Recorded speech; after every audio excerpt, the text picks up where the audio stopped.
Good afternoon and welcome to the World Stroke Day today.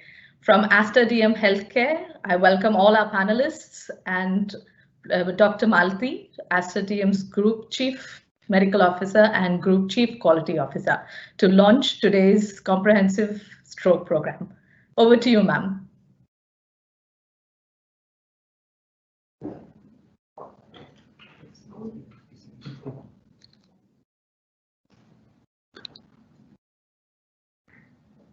Dear friends, it's my proud privilege to welcome you all for the launch of the Pan-India Comprehensive Aster Stroke Program on the World Stroke Day. The theme being faster care, better outcome. This program seeks to emphasize the critical nature and the high rates of stroke. The neurosciences departments across the Aster DM group of hospitals, comprising of the neurologists, the neurosurgeons, interventional radiologists, and the rehab team, have come together as a unified program to be launched. The objective of this program is to deliver standardized quality care at the right time. Friends, needless to say, the most important focus shall be on the delivery of care at the right time, since speed counts and that envisages a better outcome. Friends, thank you for joining us today for the panel discussion. We will start the program now with the message from our chairman, Dr. Azad. Greetings to everyone from Dubai.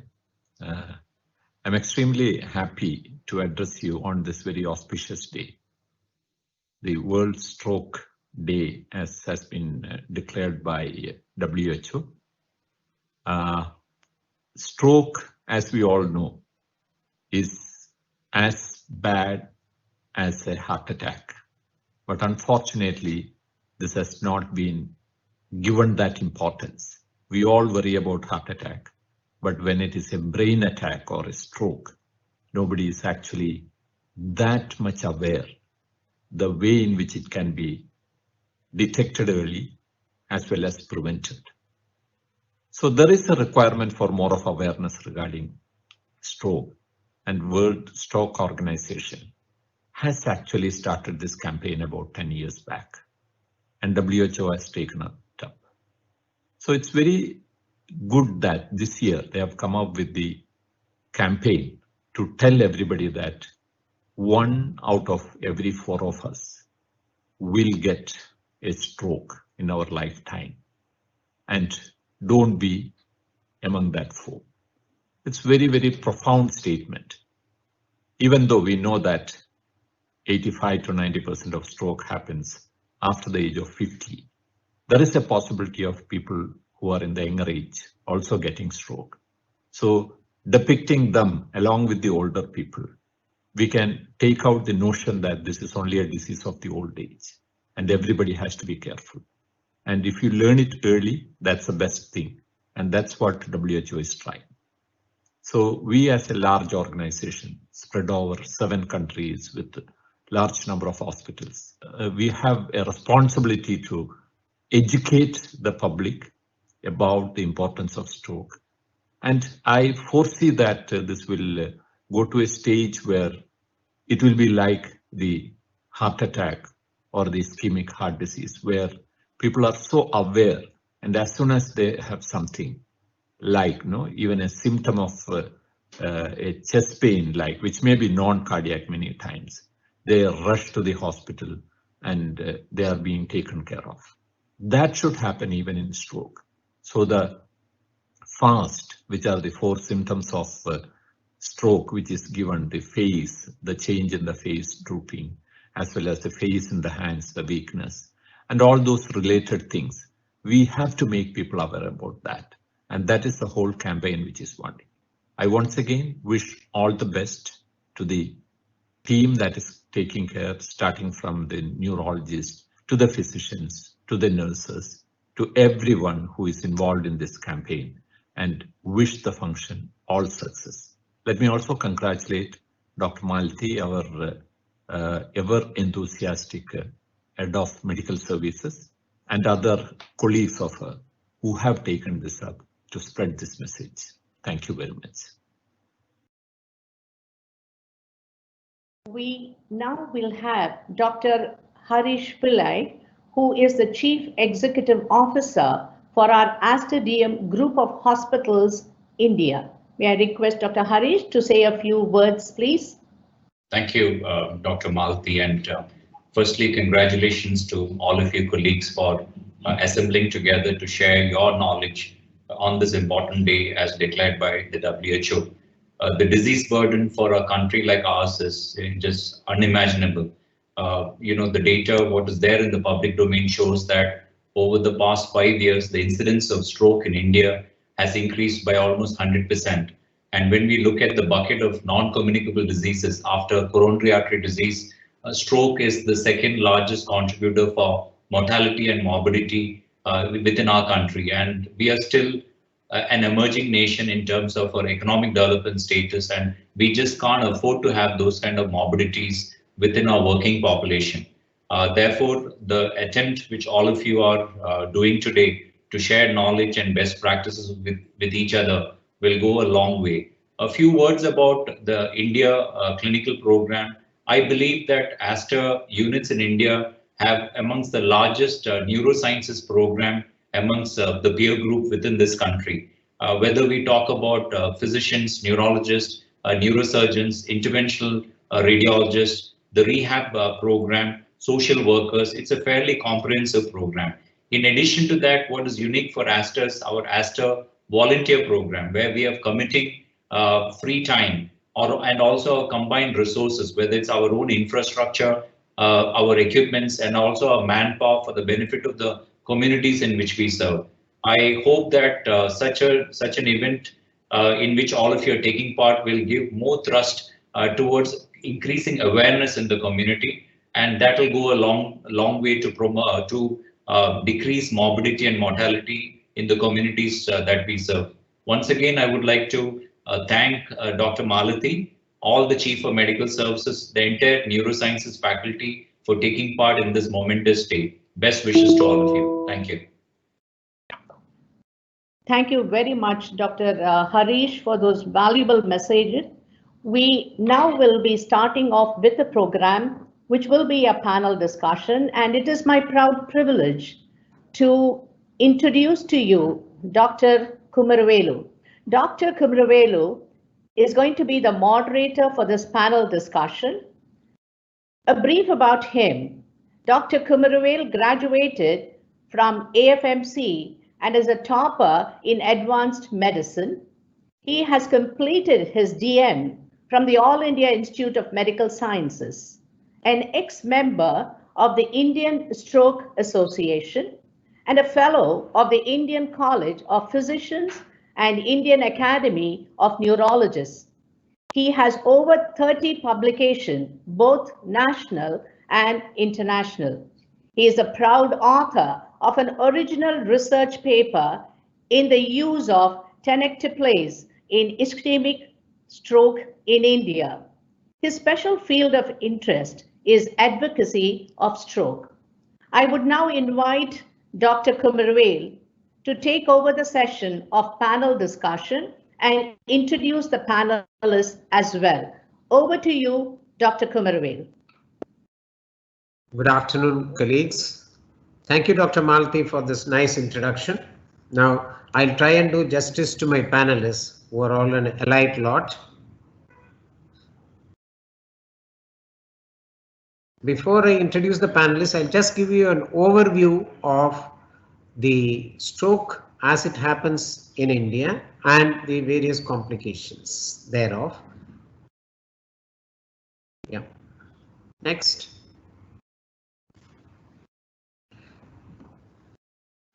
This 82-year-old lady. Smatika, can you play the video?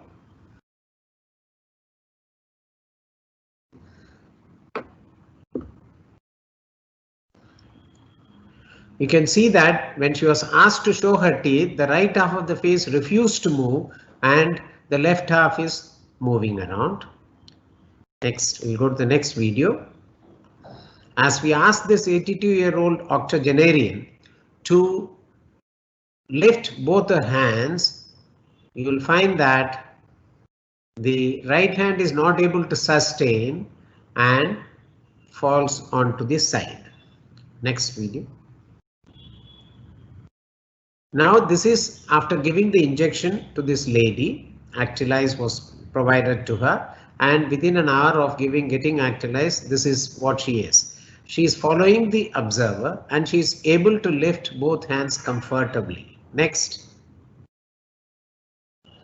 Stroke occurs when the blood vessel in the brain is blocked, what we call as an ischemic stroke, which happens in 87% of our stroke victims. And another 13% has got stroke due to rupture of a small vessels due usually to hypertension. Next. As the chairman has alluded to, 1 in 4 of us will have a stroke in our lifetime. The theme by the WSO was don't be the one. I always say, let us not be the one. They say charity begins at home. Let us not be the one, and we'll try and let others not be the one on this particular day. That is the motto for October 29th, World Stroke Day 2020. Next. Stroke can strike at any age. It's not a disease of the old as it was believed to be. It can affect children, young people and adults of any age. For information, 60% of stroke survivors are under the age of 70. 10% of stroke survivors are under the age of 44. And 39% of people who die from stroke are under the age of 70. Next. 6.5 million people die as a result of stroke every year. Okay, this is much more than the population of Andhra Pradesh. Just to give a gravity of the situation, and 80 million people are living in this world with stroke at any time in their lifetime. Next. 116 million years of healthy life are lost worldwide to stroke-related death and disability each year. Next. Why should we act now? Because every 6 seconds, one human being dies of stroke. Every 2 seconds, one of us gets stroke. And there are 65 lakh people who die of stroke every year. 1 in 4 will have stroke at some time. It's the second leading cause of death for people over 60 years. And 80% of such poor stroke victims live in low and middle income countries. Stroke attacks a person regardless of age, sex or wealth. Next. We should act now because stroke is a global epidemic that threatens lives, health and quality of life. We should act now as we have the knowledge to reduce the risk of stroke and to effectively treat patients. We should act now as much can be done to rehabilitate stroke survivors and improve their overall quality of life so that they do not become a burden on the society. We should act now to raise professional and public awareness. That's what we are doing right away about stroke. Next. Stroke is a major cause of serious long-term disability. It's the second most common cause of death past 60. And according to the World Health Organization, 17 million people suffer stroke worldwide annually, of which 1/3 die and 1/3 has significant neurological deficit. This led the World Stroke Organization to launch the 1 in 6 campaign way back in 2010. Next. Coming to India, as per Dr. Murthy's study, we have an estimated 1.4 to 1.6 million new strokes every year. 12% of such strokes are in people less than 40 years and 25% are in the young. Mortality is anything between 18 to 41%. Stroke mortality in India is 3 times that of the West probably because of the lopsided distribution of available frugal medical facility. There is no difference between the rich and the poor. Next. Let's face the facts. Stroke is treatable. That's what we have to sink it in. Lives can improve with better awareness, access, and action. Next. As this is what I have alluded to, what's important is any patient treated in a specialized stroke unit care increases the chances of good outcome by 14%. And those who had the privilege of receiving the clotbuster drugs, namely RTPA, have a good outcome by 30% improvement. And those who required clot retrieval has a chance of a better outcome by about 50%. So what's important is stroke should be detected in time and treated appropriately. Next. So, ladies and gentlemen, together we can win the fight against stroke and make our people who are liable for stroke at least prevent it and treat it if as and when it occurs. We'll see it when we start the panel discussion with our allied panel. Our first panel member. Next, can you remove the slides, please? Yeah. Our first panel member is Dr. Sasikumar. Sasikumar is a senior consultant neurology at Aster MIMS Kottakkal with 28 years of experience and a special interest in stroke. And he is the lead consultant at MIMS Kottakkal. He instituted the thrombolysis program in the Kottakkal unit. Next, we have Dr. Lokesh, a consultant neurologist at Aster CMI Hospital and the lead there. His area of interest are stroke and neurosonology. We'll hear about it when we start it. He is heading the comprehensive stroke care program at Aster CMI Bangalore. Then we have Dr. Sindhu, our young dynamic neurologist at Aster Prime. She has a postdoctoral fellowship in epilepsy and she is looking after the stroke program at Aster Prime. Dr. Boby Varkey, a very energetic lead consultant at Aster Medcity, our frontline hospital. He has a fellowship in neurocritical care from Mayo Clinic and he is an interventional neurologist, actively involved in stroke intervention, neuro ICU care and neuroinfections. He is presently the secretary of the neurocritical care subsection of the Indian Academy of Neurology. Dr. Ravindra Kamble is working as neurointensivist at Aster RV Hospital, Bangalore. He has a vast experience in managing stroke interventions, apart from other neurointerventional procedures. Dr. Paul Alapat is a deceptively young consultant neurologist. He is focusing on endovascular stroke interventions. In fact, he was stuck in an intervention, mechanical thrombectomy, a little before the start of this program.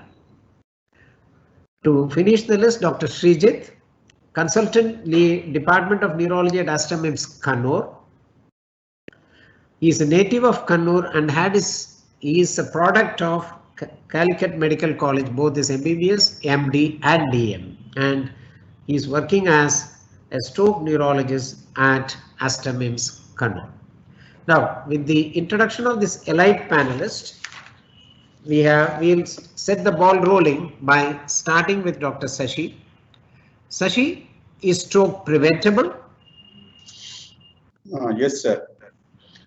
Stroke is largely preventable, and you have a very strong evidence, large study, that is the interstroke study, which has showed that the stroke is preventable. They have gathered data from 32 countries across the globe, and they found that the strokes are usually caused by 10 risk factors.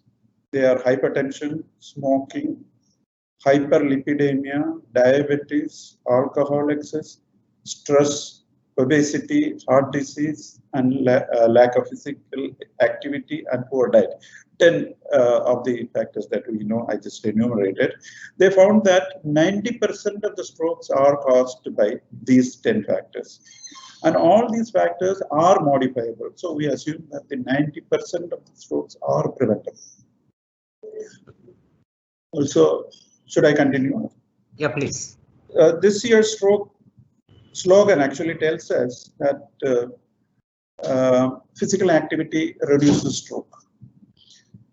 This is again is telling us to go to the public and tell the public that stroke is preventable.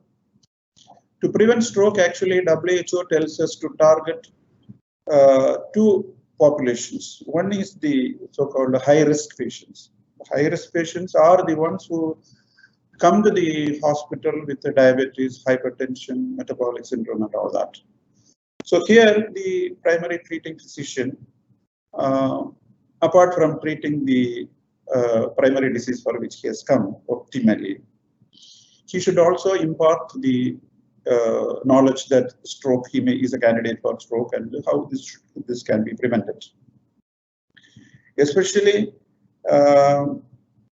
during that, for that in the first place, we should disseminate this knowledge that the stroke is preventable to the primary care physician. He should be educated first. So during the treatment of the condition for which he comes, then he also looks for other treatable causes like atrial fibrillation, other cardiac illnesses, and if possible, and if indicated, we can do a carotid Doppler study also. He should counsel the patient regarding contraception, migraine, because we know that migraine, especially classic migraine, patients, if they are on contraceptives, are at high risk of contracting stroke. Also, you must look for inflammatory conditions in the body, because we know that inflammatory conditions are associated with stroke. This can be collagen vascular disease or chronic skin conditions or even gum disease. Then, of course, where appropriate, you can also elicit the history of sleep apnea. Then looking for rarer causes like homocystinemia and thrombophilia are not really feasible, but then there is a history of young strokes in the family or something, you can also look for that. So this is the community. This is the first target WHO tells us to inform this stroke prevention program. Second is the community at large. Community at large, just like our chairman said, a large organization like ours should make a difference in this regard, because it's a little beyond the neurologist, and I leave this to the relations department to organize mass education programs, etc., to make awareness in the public. They should be told two things. One is that stroke is preventable. Second is that they should be able to identify stroke. You know, it's not that they go to the hospital, another hospital, and they tell them that he has stroke. They should identify the stroke, and they should also know in advance which hospital to go, and also they should know in advance there's a treatment like thrombolysis and thrombectomy, etc. Why I'm saying is this: we just analyzed our few strokes in nearly 100 strokes in the last 5 years. It was very slow progress, mainly because of these two conditions. They were coming late because they were going to a nearby hospital and all that. Secondly, they were deliberating on the consent. They just takes hours to come to the conclusion that they can accept the injection. So all this, if they are already aware, the door time can be very much minimized. Yeah, thanks, Sashi. You brought in two important aspects. What is important is the primary prevention should start from the society and not from the hospital. And what's important is the primary prevention also envisages a knowledge about the management that is available to treat acute stroke and how shall we go about it. And let us hear from Dr. Lokesh. How will a layman identify a patient having had stroke? Yes, so it is very important that the general public identify what is a stroke symptom. Many of us know that a heart attack, the chest pain is there and people will rush to the hospital. But a stroke, most of the time the symptoms are in negative. That means The stroke symptoms depend on which part of the brain which is affected. So the people should be aware that the right half of the brain controls the left side of the body, left half of the brain controls the right side. So any damage to any part of the body can give rise to symptoms. To make things simpler, we have introduced a concept called FAST. So FAST is an acronym which tells that F stands for facial drooping. Anything sudden onset of drooping on one side of the face. A, arm weakness, weakness on one side of the body. Slurring of speech, as speech slurring, it could be difficulty in comprehending or difficulty or slurring of speech. And T is the time to call. So this is a FAST acronym, which is, like we emphasize so that the general public can quickly, get to know that, okay, they are having a stroke symptom. Apart, the important concept here is a sudden onset. Anything that comes suddenly weakness on one side, suddenly they notice that they are unable to speak or difficult in understanding speaking, and other common symptoms are giddiness.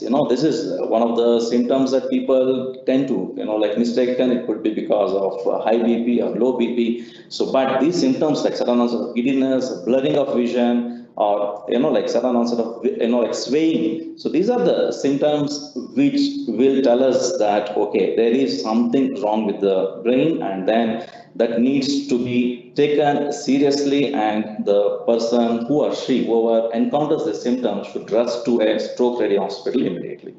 Yeah, it will be worthwhile adding. I'll just give a thing what happened in Vijayawada about a year ago. Okay. We had done a bit of advocacy about how to pick up stroke, the FAST acronym what Lokesh was alluding to. It so happened that a 16-year-old college-going girl doing BA psychology identified the onset of stroke in her father at home and could get the patient across to us within the window period, and he was fortunate enough to receive thrombolysis and got cured 100%. I mean, without any deficit, the patient did. So I'm not saying it just because we are in stroke, but this is actually not now. Lokesh, Sashi was alluding to about some carotid Doppler and something, and you are an expert in neurosonology. Can we hear something about it? You're muted. You have to unmute yourself. As slightly spoken by our previous speaker, panelist Dr. Sasikumar. So the stroke risk factors, predominantly the vascular risk factors like hypertension, diabetes, and hyperlipidemia. So what it does is it creates a condition called as atherosclerosis, where there is a deposit of a fat-laden lipids within the blood vessel. Now, when it comes to a primary stroke prevention or secondary stroke prevention, so we have these tools that we use like transcranial Doppler and carotid duplex. I call it as a neurosonology, which is a point of care ultrasound. So what is a carotid duplex? It's a point of care ultrasound machine where we can scan the neck, and then we can see these deposits, and they are called as either in intima media thickness or a plaque, and we can quantify the narrowing or the stenosis. So this is a live indicator that yes, there is an atherosclerotic process. That means there is a fat deposition or a lipid deposition happening within the vessels, and especially these things can be done for high-risk patients who are having hypertension, diabetes, or a family history of stroke or behavioral risk factors like smoking, alcohol, and other things. The second important tool in neurosonology is called a transcranial Doppler. We call this as a doctor's stethoscope for the brain. With this transcranial Doppler is a specialized instrument where we can place it over the skull, and we can get the flow information from the vessels, from the intracranial vessels. And through this, we can estimate whether they are narrowed or whether the flow is normal. And one important thing here is we can get to detect a small emboli, which is a small clots, and we call it as a embolic detection. So this encompasses, like a neurosonology where we do a carotid duplex and a transcranial Doppler. We can do it as a part of a primary prevention of stroke in all patients with vascular risk factors or patients who already had a stroke, to look at their vascular status or whether we need to do any interventional procedures to prevent any secondary strokes.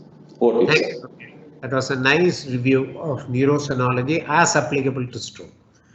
Now, having made the layman has made a diagnosis and brought the patient of stroke to our emergency room. Let's see what Sindhu is going to do to investigate this patient.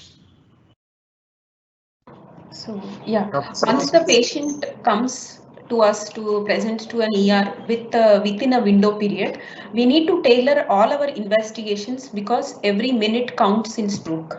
So first do a GRBS and then collect a blood sample for routine investigations, but do not wait for the investigation results.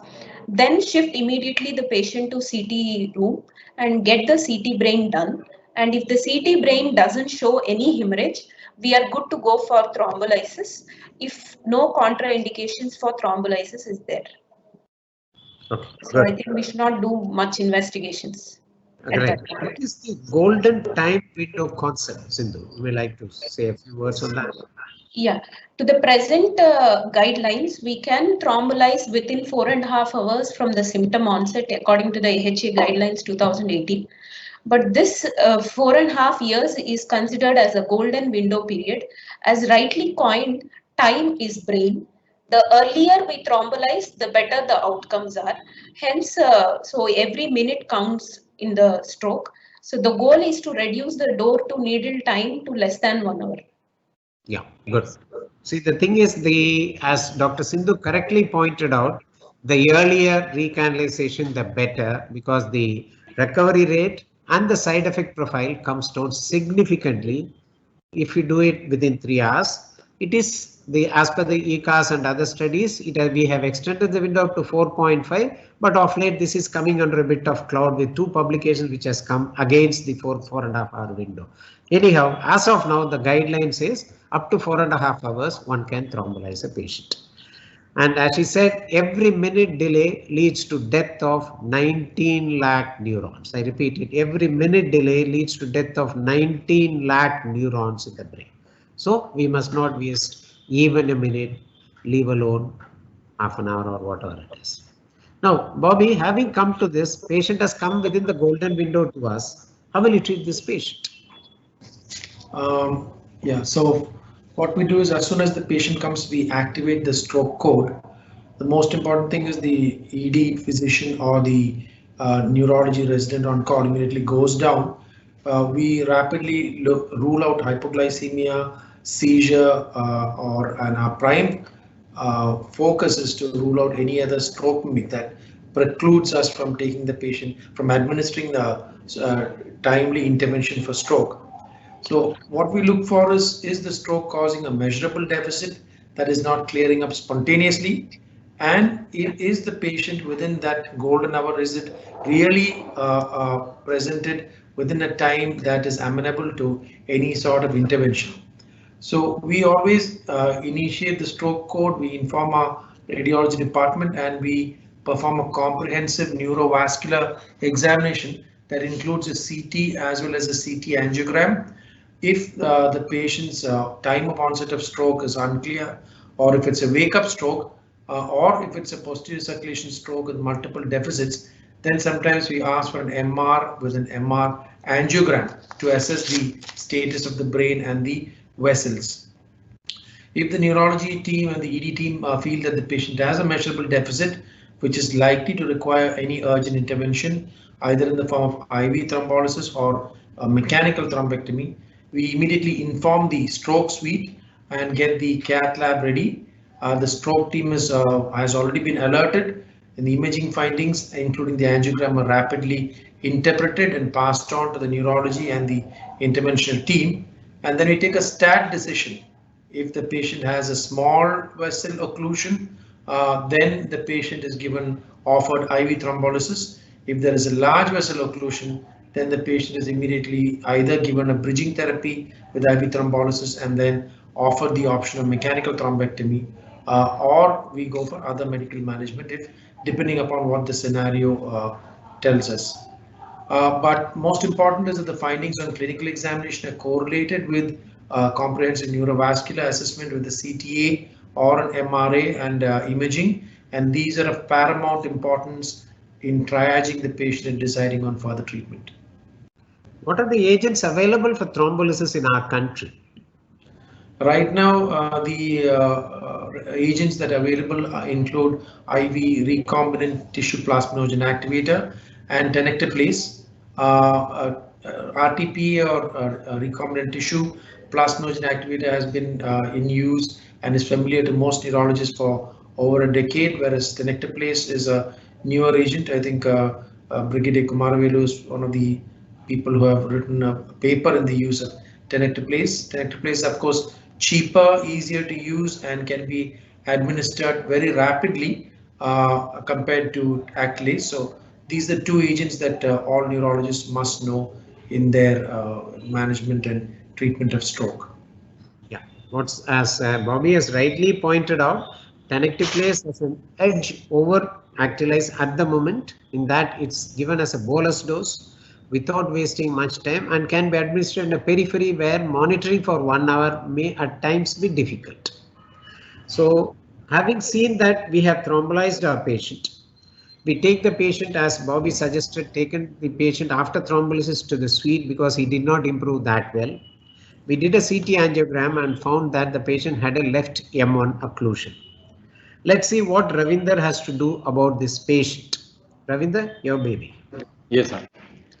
So now, after investigating the patient, that we know that the patient is having a large vessel occlusion, whether it is internal carotid artery occlusion or middle cerebral artery occlusion, or maybe both. Then we take the patient to the cath lab suite and then prepare the patient for doing a thrombectomy.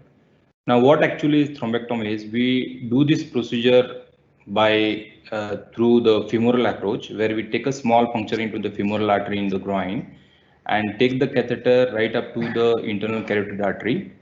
And then what we actually do, what is mechanical thrombectomy? The procedure is, we try to put a small stent, which is a stent, into the clot, so that the clot gets adhered to the stent, and then we remove the stent along with the clot. So this is called as the stent removal technique or mechanical thrombectomy. So there are other methods of doing it, what we call as an aspiration. So we even take a large bore catheter very close to the clot and try to aspirate it. Or sometimes we need to combine this both stent removal technique and also the aspiration technique to remove the clot.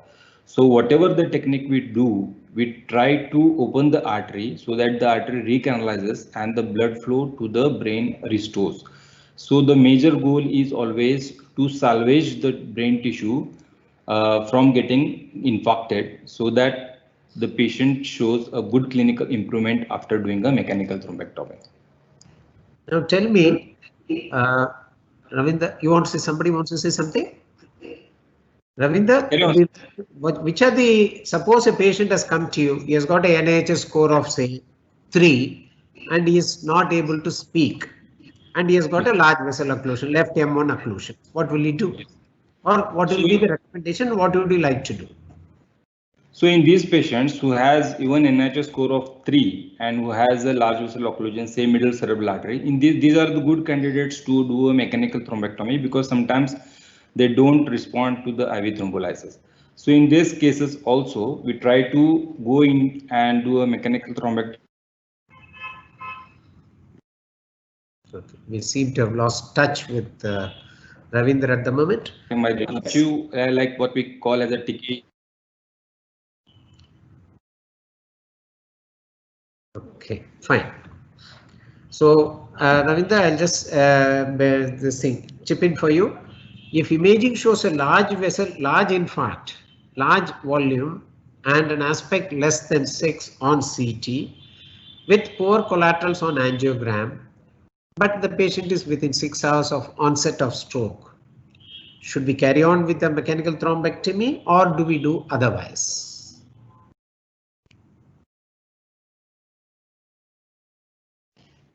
Yeah, what we need to do is, in such a setting, what we had just now, we should not thrombolize such patients because the outcome is not likely to be good in the absence of good collaterals and an aspect score less than 6. So we will not thrombolize such patients. And as Ravindra was already into, there are very few contraindications for mechanical thrombectomy, unlike the thrombolysis where we've got lengthy list of contraindications.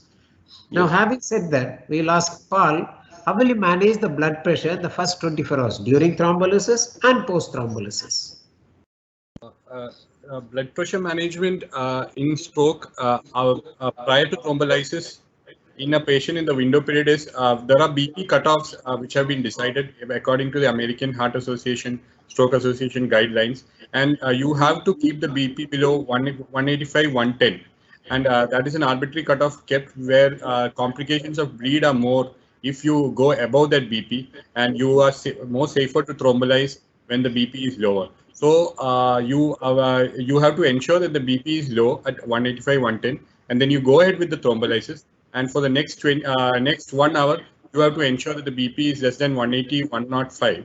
And subsequently also through the IV thrombolytic, the next 24 hours, you have to keep a watch on the BP and make sure that it does not shoot up.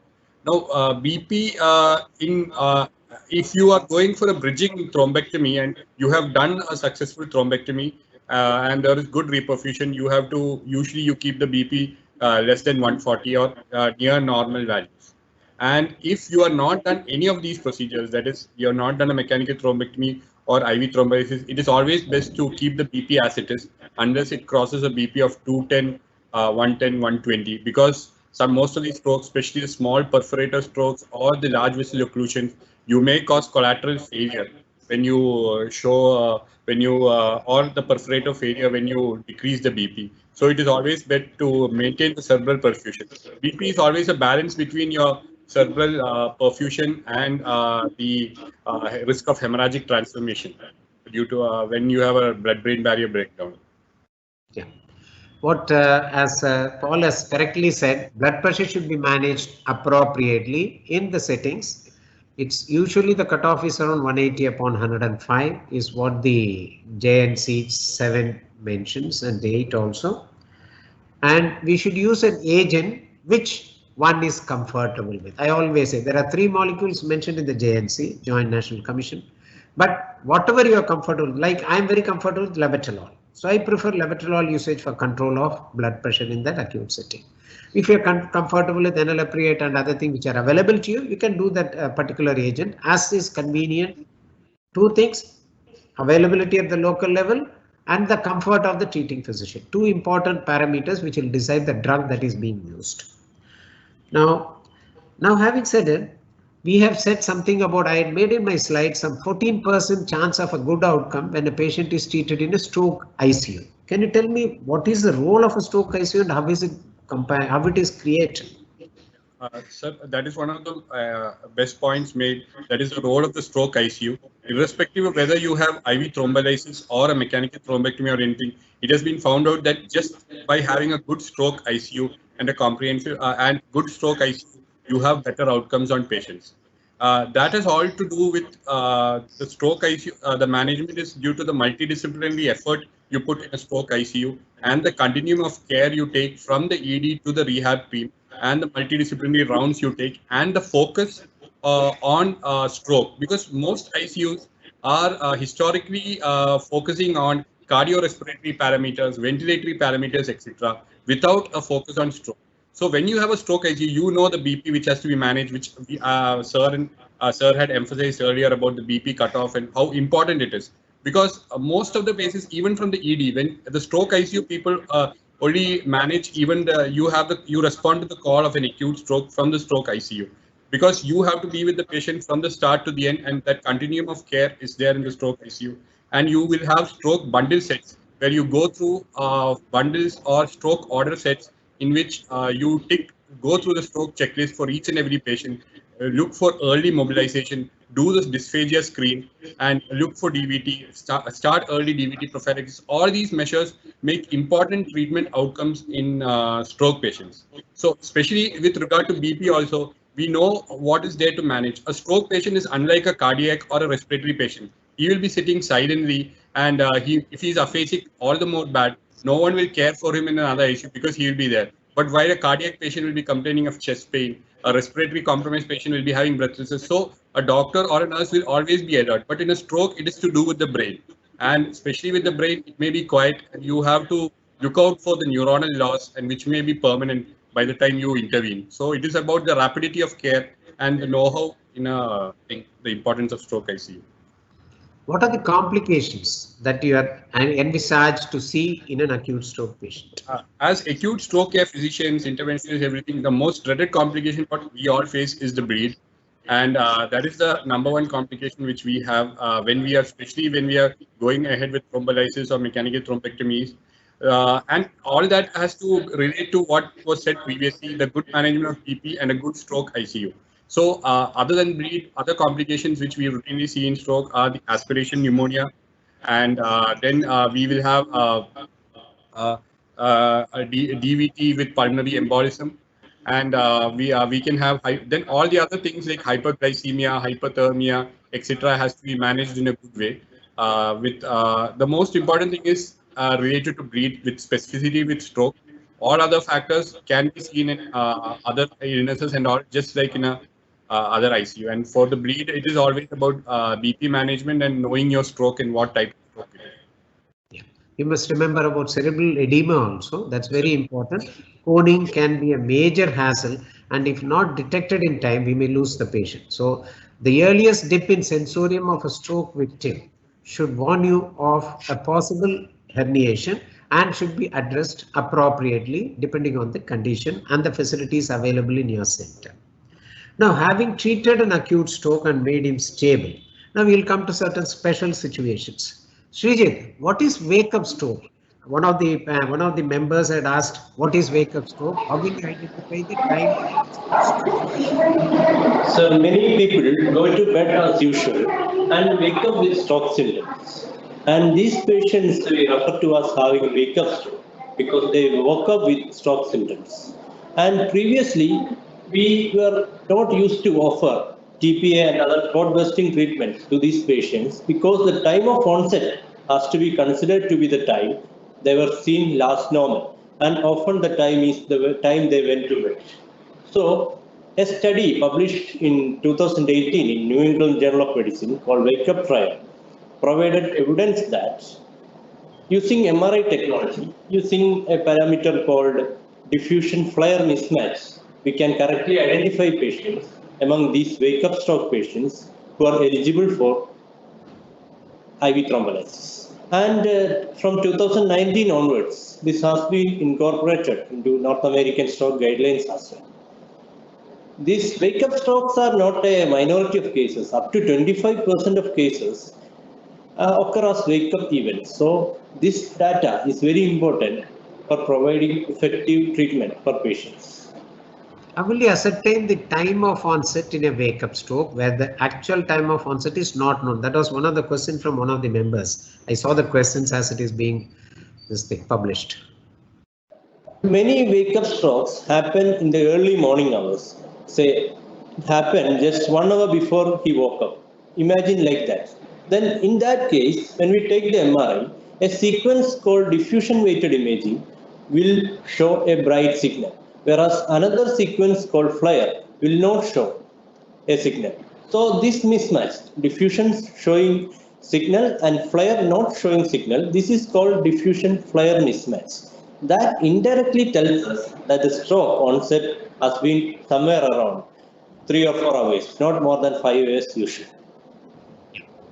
So what's important is, one of my students conducted a study on diffusion flare mismatch in various time windows. Majority of students, our client patients, had a diffusion flare mismatch in the first 4.5 hours, but we did have a significant number up to 6 hours and few patients up to 9 hours as well. So stroke and the clot apparently doesn't seem to follow the timeline that strictly. So this brings us to what is known as the tissue characterization. At present, we are a bit far away from tissue characterization of the clot as of now.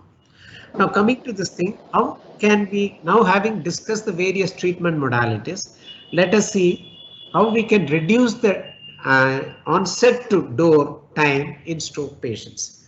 How awareness among primary doctors as well as general public can lead to better stroke management. What's the role of doctors? Primary family doctors play a pivotal role in effective stroke management because when they identify stroke quickly in the periphery and refer patients to a stroke-ready hospital. That is the most important step to provide patients with clot-busting treatments and other treatments which have got a narrow time window. And secondly, we are often asking relatives and the family members to take quick decisions on life-changing issues. And when faced with this, often family seek guidance from the family doctors to whom they are in acquaintance for a long time. So often the family doctors can help the family members to take a quick decision so that effective treatment decisions are taken quickly and for the benefit of the patient. Yeah. What's important is our referral doctors should be educated to an extent that when a patient has an acute stroke, without wasting much time in trying to find out the nuances, like if a patient with an acute stroke can have a blood pressure of say 160, 100 or 170, 110, without wasting much time, if the BP is around 180, 100 or so, shift the patient to a nearest stroke enabled hospital. Need not necessarily be an Aster hospital, but let the patient go to a nearest stroke enabled hospital where the patient can be treated appropriately and try and have chance of recovery. That's what is essential, that we need to educate our referral doctors. I think majority of them are educated, but we need to keep on emphasizing the same. Now, do we have a clinical pathway in our hospitals for treating stroke? And if so, what is the importance? Traditionally, we neurologists enjoy making a diagnosis, taking our time, and the diagnosis made often decides how the patient is treated. But stroke treatment is special in several ways. Speed is everything. Coordination among various departments and various professionals is of paramount importance. For that, we require an established, well-delineated stroke pathway in each hospital so that everything is happening very smoothly in a coordinated manner and teamwork is everywhere. So that is the importance of having an established stroke pathway in a hospital so that delays are minimized and maximum eligible treatment is provided to each and every one of the patients who come to us. Yeah. Good. Now that I think we have broadly covered the various aspects of acute stroke management, I have some questions in the question answer box. I'll read them and address it to the concerned panelist. Now, the first question goes to Sashi. Sashi, does stroke run in families? Can young people get stroke? Answer to both are yes. First of all, I'll tell that first stroke can happen to young people. Traditionally, you used to think that it is a disease of the old age, 60 plus. It is no longer so. One of the things that is happening is that the life stress and lifestyle diseases are occurring much earlier. So hypertension, diabetes and all that we are seeing much earlier. Then of course there are special situations in the young people, like people who have heart disease or thrombophilias, that is blood conditions which increases the chance of blood clotting, etc. They are also in younger age. In other words, there is no age bar, like Dr. Kumaravelu showed a slide. All cases, even children get seizures, even neonates get strokes. So second thing is, does it run in the families? Again, it can run in the families in two ways. One is the common thing, that is their background is the same, so they are consuming the same diet and facing the same stress. So they are likely, the father, the children, father, etc., are likely to be, for example, obese, or certain conditions like diabetes, hypertension, etc., run in the family. So father is a diabetic, mother is a diabetic, the children are likely to be diabetic, and so on. This is so from a common background with family history of risk factors, it can run in the family. So it's very important that when the patients come, we ask about the family history. Then there are very special diseases which of course, it's only neurologists will be worried about that, like Cadacil, Caracil, and all that. That is a kind of blood vessel disease which occurs in the families, which is the typical history. They will come with a history of recurrent TIAs, migraine, gradually developing dementia and all that. Then you think about the diseases like Cadacil, Caracil, that is autosomal dominant arteriopathies and all that. So yes, the answer to both are yes. Yeah, thanks, Shashi. Dr. Avni has asked Sindhu, what is the golden period in stroke treatment? Does it go beyond 4.5 hours in certain special settings? Yeah, the golden period is still 4.5 hours. But yeah, in very special settings, like according to the Braun trial or diffuse trial states, the mechanical thrombectomy is possible till 16 hours and 24 hours in very specialized cases. But the thrombolysis, IV thrombolysis is still at the window of 4.5 hours. Yeah. Thanks, Sindhu. Now, there is one more question in the panel, in the box, which says, do you prefer thrombolization or endovascular urokinase or endovascular embolectomy as an emergency procedure in case of acute stroke? Dr. Kamble, would you like to take this question?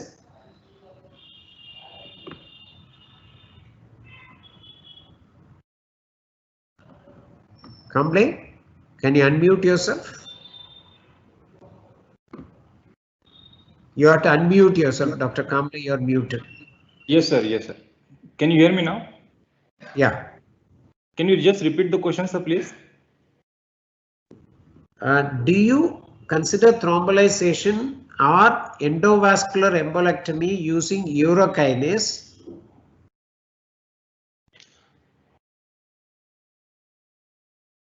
That was the question in that box. It has not been anonymous. Yeah.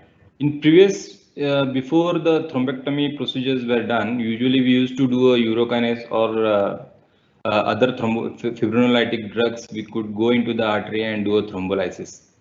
But after the advancement of the stent reverse, a different type of stents and aspiration catheters, we nowadays prefer to do a mechanical thrombectomy rather than doing a thrombolysis, because the results of recanalization are much more better with mechanical thrombectomy compared to the thrombolysis. Yeah, in other words, you say that intra-arterial thrombolysis as a standalone procedure is no more practiced. No more practice. Yes, sir. That's what I think they wanted to know. I presume that's what the person who asked the question wanted to know. Yes. Dr. Boby, are there any contraindications to therapy with thrombolytic drugs? Yes, sir.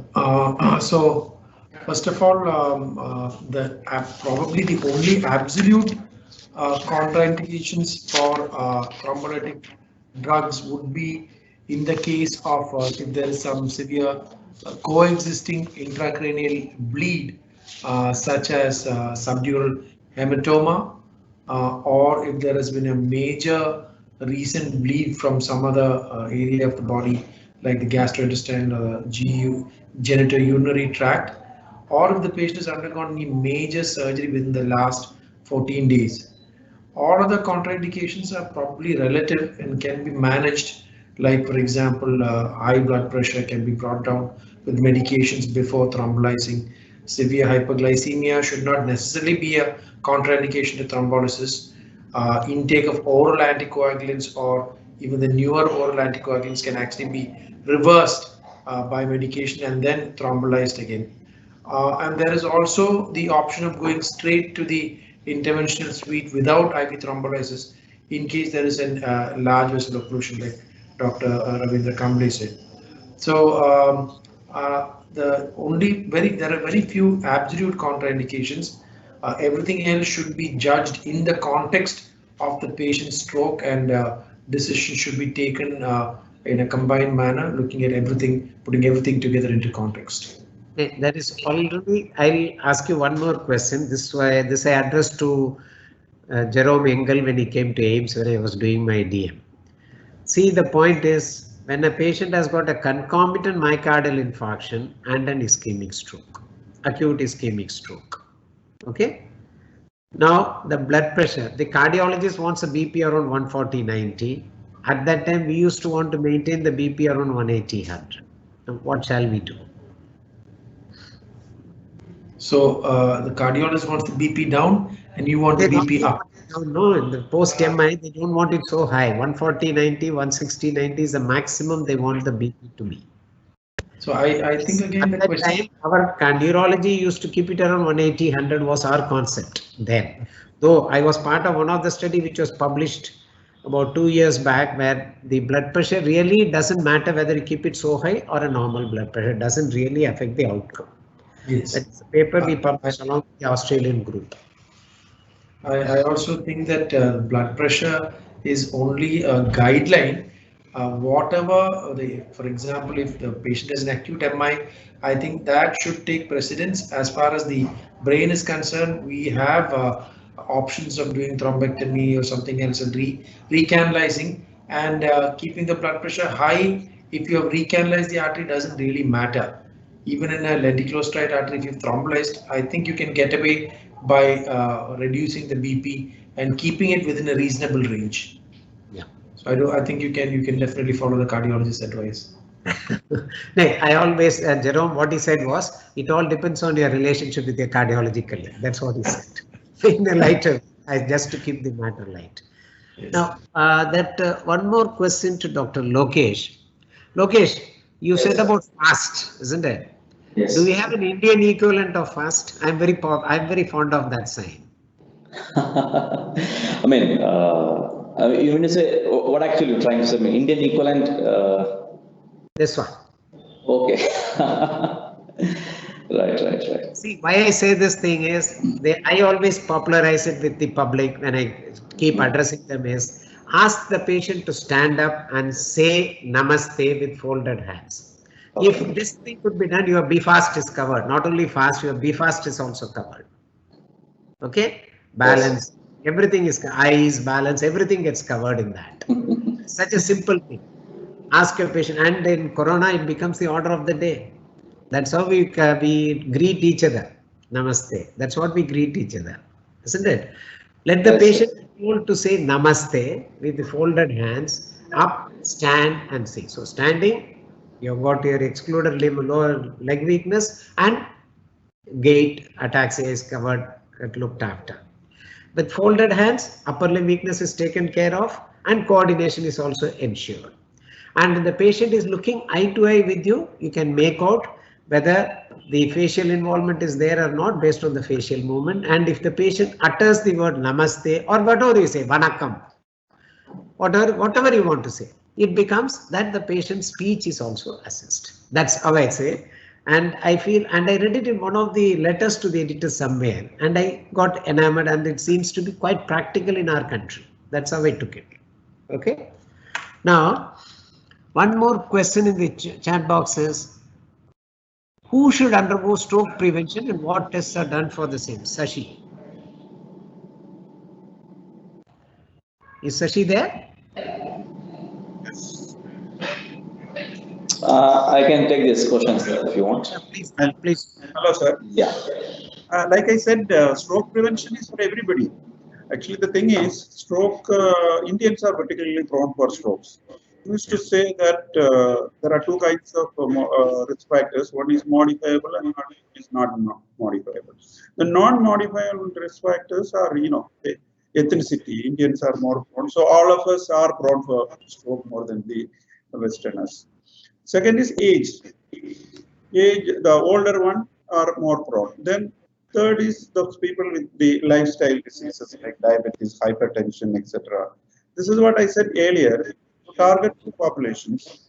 One is the one who comes to the primary physician with what shall you say, with the diabetes, hypertension, etc. They are the high risk people. It should be targeted. Then also there may be people who have a family history of such diseases, and these are all should be picked up. There are the people that should be targeted, and they should be given maximum preventive issues. And also people who have, I have not talked about the secondary prevention in my first talk. So another target group that should be addressed is the people who already have had a stroke. Because having one stroke is the greatest risk factor for a future stroke. Because all the mechanisms which has led the first stroke is still operating. So secondary prevention is also important. Should I talk about the secondary prevention, sir, or the answer is? Please go ahead. And Lokesh wanted to supplement something, you can supplement thereafter. So the secondary prevention, this is actually under the control of the neurologist.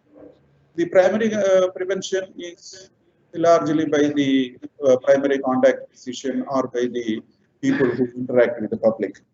So after treating, after all our heroic measures like intravenous thrombolysis, thrombectomy and all that, we institute certain measures which we call the secondary preventive measures. The idea is to prevent a future stroke. Like I said earlier, one stroke can, once a patient gets a stroke, he is likely to get it again.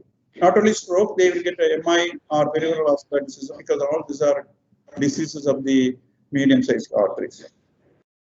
So the secondary prevention predominantly revolves around optimal treatment of the lifestyle diseases like whatever I said in the primary prevention. And lifestyle modification is easy to enumerate, very, very difficult to enforce, very difficult to achieve also. But anyway, nevertheless, we must tell the patients to control their diabetes, control their hypertension, etc. to the best, be compliant with their medicines, go for regular exercises, at least to walk for 10 to 45 minutes a day, adjust their diet so that they eat more of vegetables, fruits, and avoid, smoking must be quit, and also best to avoid alcohol also. This moderation business most of the time doesn't work because people who drink even in small amount are likely to indulge in dietary excess. So whatever is achieved by this moderate drinking is lost by eating alone. So, and also obese people should be encouraged to shed some weight, at least 10% of their weight. Second cornerstone of treatment is the so-called drugs which prevent clot formation, that is the antithrombotics. Antithrombotics, we have the platelet inhibitors as well as the oral anticoagulants. Platelet inhibitors usually used are aspirin and clopidogrel. Usually we tell them to take either one of them live.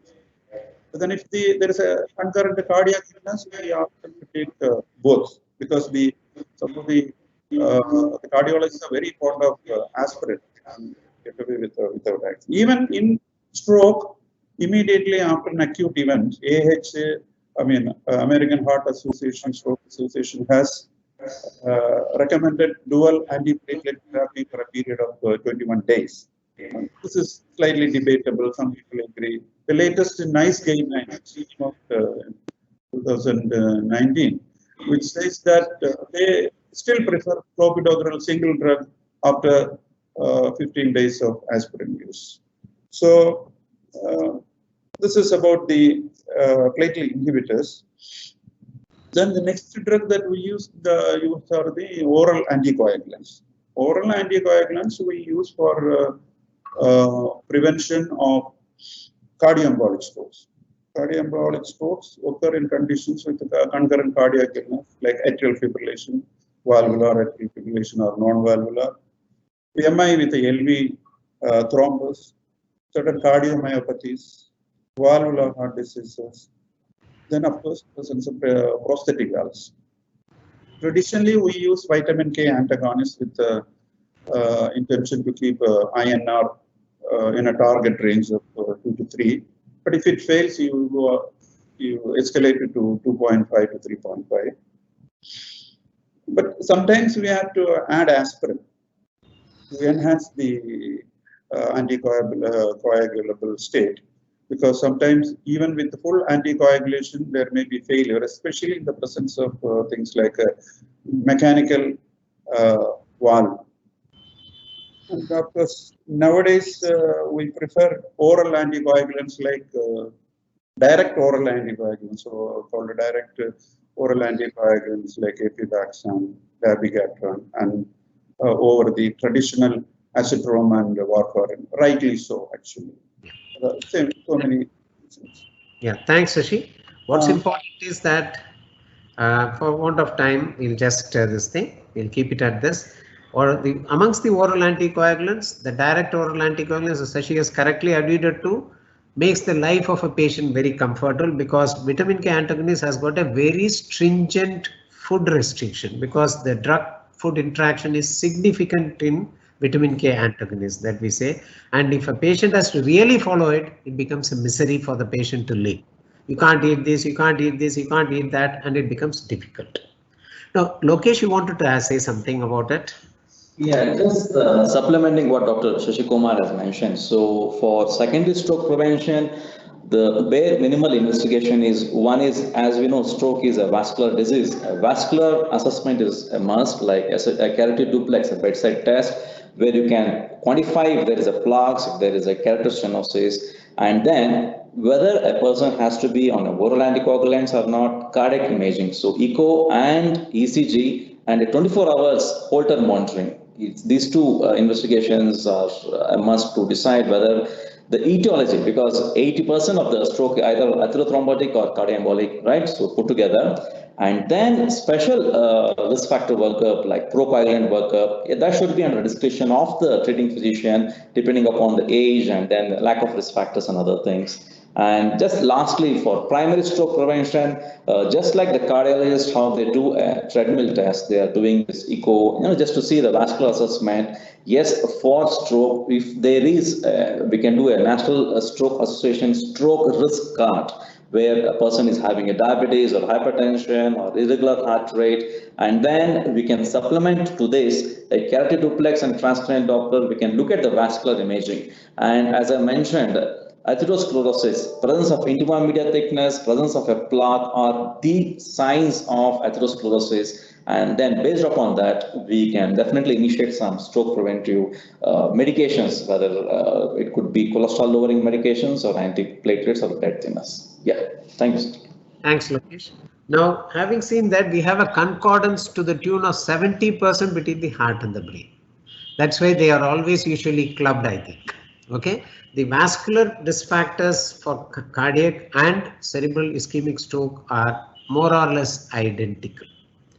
Now, having said this, when a patient of acute ischemic stroke comes within the window, within about 7 or 10 days after suffering an acute MI for which he was thrombolized, what shall we do? Bob or Paul, would you like to take this? Acute MI, 10 days back, had an anterior wall MI, okay, thrombolized, treated, but he develops an acute ischemic stroke and lands up with you. What shall we do? So in this case, we will treat as any other stroke comes in the emergency. Previous guidelines had there was a sequence set of guidelines showing that you couldn't if it was an anterior wall MI, but now all the guidelines have updated that it is of not much of difference what MI or however it is, you can go ahead and thrombolize. But there is some caveats to this, in the sense that if you are having a large clot in the heart and it is already demonstrable, especially when you go ahead with the thrombolysis, there is a chance for clot fragmentation, further recurrent stroke, etc. can also happen. So it should be well discussed with the bystanders, the risk factors, especially with a large clot in the heart. But especially in a large vessel occlusion, you can go ahead with a mechanical thrombectomy without any. But when there is small vessel occlusion and when you cannot reach those vessels by endovascular approaches, then IV thrombolysis can be done, but the risk benefit is not as the level of evidence is not as high as in a normal listing. But still, it should be treated as a normal stroke. That is the end result. One of my earlier patients, whom I have thrombolized way back in 2014, had this problem. He had thrombolized him with tenecteplase at that time. He recanalized in the brain, but he had a cardiac thrombus, because if you see the workup before stroke, echo is not a mandatory investigations to be done before thrombolysis. So this patient suddenly landed up with acute severe pain in the left lower limb because of an embolus sitting in the left iliac artery. This happened within a day of we did the thrombolysis for the brain. So we have to do an emergency embolectomy and we could salvage the limb. So as Paul correctly alluded to, it's not a contraindication, but you must be careful about fragmentation of the cardiac thrombus and peripheral embolization, for which we need to do about it. Okay. Now tell me, Srijit, can we do a patient you have thrombolized in 1916, say 2016? Today he lands up with you with a similar problem in a different vascular territory within the window. What will he do? So we can definitely proceed with thrombolysis. I think. Yeah. Please go ahead. It is happened in 2016, no, long before. So yeah. Usually, if the patient had a large stroke very recently, there may be a disrupted blood-brain barrier and a hemorrhagic transformation risk is there if the patient had a very recent stroke. But for a stroke which has happened in 2016, hardly any risk exists. So we can proceed with usual stroke management. But after this acute therapies, we should look back again regarding whatever steps we have taken for the secondary prevention and whether we have detected the correct mechanism of stroke. Boby, what is the correct investigation in this setting? Two vascular territories, two different times, a vascular ischemic event. What should be the investigation of choice and what's a possible underlying mechanism? Did you say two strokes, sir, at different times? Ischemic strokes, two different vascular territories, and lands up this thing. What should have been the investigation? He said, no, Srijit alluded to some tests to be done carefully and other thing. What test is ideally to be done in this setting? So if there are two different vascular territories and if the vascular imaging does not show any critical stenosis in those areas, which explains the strokes, then definitely one must look for a source of embolism from somewhere else, the most common being either the heart or the aorta. And definitely we should offer the patient either Holter monitoring or a long-term external or internal loop recorder monitoring, as well as, if possible, do a trans esophageal echo to look at the aorta to look for any major plaques or ulcers or anything that can embolize from the aorta. The patient should also look for any clots in the left atrial appendage and carefully search the heart for any dilated cardiomyopathy or anything else that could possibly cause embolization to two different vascular territories. Yeah, very correctly said, Boby. Now, with this question answer session, I think we have covered the spectrum of acute stroke and its management in various settings, including wake-up stroke and concomitant diseases to a reasonable extent. And I don't see any more questions in the question box. I thank each and every panelist who have sailed through with me in the last 1 hour in the discussion on acute stroke management for the contribution, which was of immense value, which has come at an opportune time on the day of World Stroke, where we want to propagate that patient with stroke should not be neglected even in the COVID era. That's the importance. With this, I conclude the panel discussion, and I thank all the panelists for the comprehensive answers in the various settings, and hereby I hand over the webinar to Dr. Prema for doing the honors. Dr. Prema, please. Thank you, Dr. Kumaravelu. As we come to the end of the session, I would like to show our esteemed clinical fraternity who are involved in the management of stroke in various hospitals across different geography in India. We in the state of Kerala, in the state of Karnataka, and also in the state of Andhra Pradesh and Telangana. So we have the teams ready The teams with their experience and depth and breadth of the clinical expertise have been instrumental, without whom we would not have been able to launch this comprehensive stroke management program. Our teams are stroke ready. Swatika, if you can go to the next slide. So these are the other hospitals. In addition to 3 flagship hospitals, we also have the hospitals in Andhra, Telangana, in Kottakkal, in Prime, Hyderabad, in Bengaluru, and in Kannur. So the teams are there already, stroke ready, to help our patients get diagnosed, treated within the golden hour to recover and heal to the best of possible outcomes. The last 1 hour has been extremely useful in understanding the nuances of a complete cycle of stroke management, from a preventive aspect to early diagnosis, recognition, to diagnosis and respond and manage, all with an evidence-based protocolized care. So this has been a culmination of a long and an earnest endeavor, and would not have been possible without the blessing, support, and helping hands from all the quarters. Next, Swatika. So this is the time to actually thank all those who have been instrumental in making this program a success.